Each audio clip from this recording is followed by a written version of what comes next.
Okay, so today we're going to go through the process for properly grounding and bonding for acetone pouring into the 5-gallon drum. So step number one is to make sure that you have safety glasses on.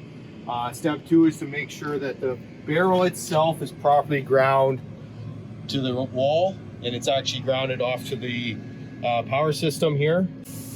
So making sure that there's no rust around there and the clamp is on it. And then secondary is that we will make sure that we have our grounding cables to bond our acetone container, which is on the ground there, to the barrel of the acetone too. So what you need to do is it will be contacted through the edge of the barrel, which right now is we need bare metal there to connect, which right now is there is some paint there, and we need to make sure it could be some rust being we're outside too. So what we need to do is we have a box inside the door,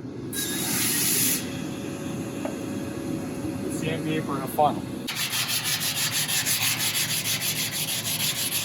We'll properly sand that edge to make sure that we've got bare metal on it to ground it out properly there.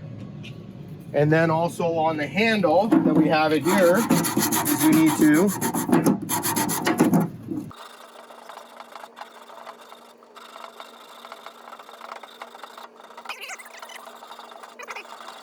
okay, after what seems to be 15 minutes of sanding, we have the edge there too. So then we're able to ground a bare metal there as well. So then we got proper grounding from the container to the barrel, then the barrel to the ground system. Okay, we have this funnel, which is also in the box inside the door too. So then that is it. We can put it in there, and then we can apply